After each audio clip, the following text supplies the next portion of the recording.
So as a car guy, we all face a lot of pushback, especially from family when we go after project cars and cars that we really like. I personally love my C4 Corvette. I should say loved because I no longer have it. And I also loved my 1968 Corvette. Now the thing is, these cars take a lot of love, a lot of money and a lot of time away from the family since you're always working on them in the garage. And this can lead to arguments around the house, but not only that, they're not practical, right? You don't have rear seats, they're not safe. It's the kind of thing where the wife thinks that you're not being responsible, and in fact society as a whole has a lot of pushback against having a car like this, unless of course it's just your sidecar and you have your safe family car. Anyway, it reached a point in my household where I kind of had a choice. Either I'm going to continue putting up with the stress of defending why I need to have these beautiful two-seater Corvettes, or I'm just going to have to cave in, sell them, and buy a practical family car.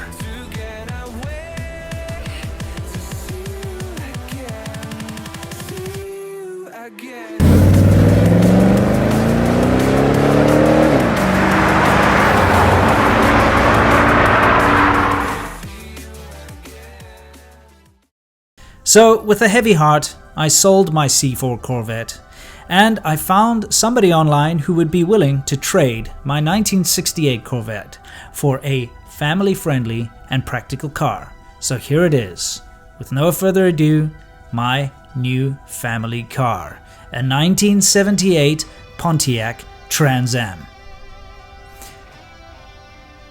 Now actually, this has been a top-tier dream car of mine since I remember really. And in fact, it's not the first one I've had. In South Africa, I had a 1978 Trans Am, but unfortunately, back then, being younger and not having enough money or resources, I got the most disgusting, clapped-out piece of crap that had been monkeyed on for time immemorial. The thing was painted with house paint.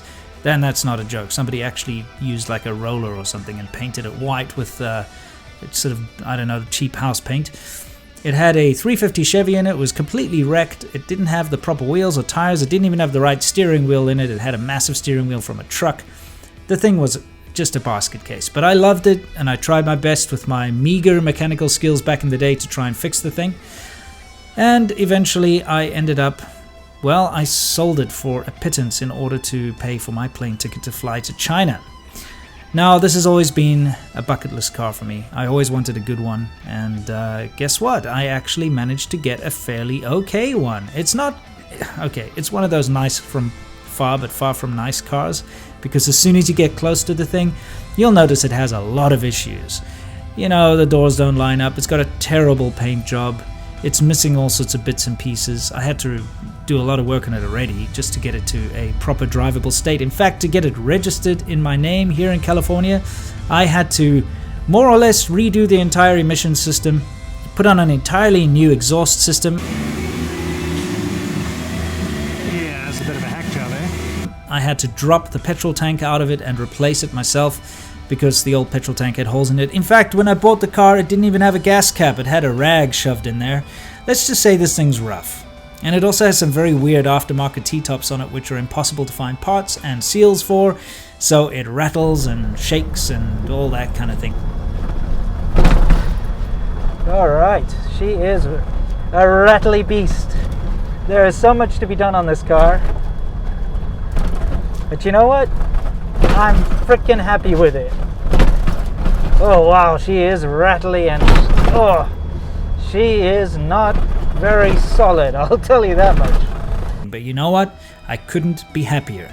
Not only do I have the excuse now to own a car like this, because guess what? I can fit my family in it, and I have done so, and I have taken them on trips, but it's also something that I way prefer over the Corvettes.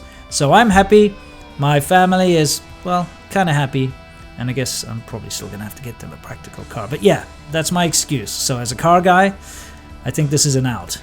Anyway, I can't wait for you to see more of this car in the future here on Worthless Whips. In fact, next week, you'll be able to see us take a 70s road trip where C-Milk and I ride up the Pacific Coast Highway in a 1974 Corvette CMOX 1 and this 1978 Trans Am. Can't wait to bring those videos to you, and until next time, you know the drill. Keep it between the ditches, keep the rubber on the road and all that other car malarkey, and stay awesome.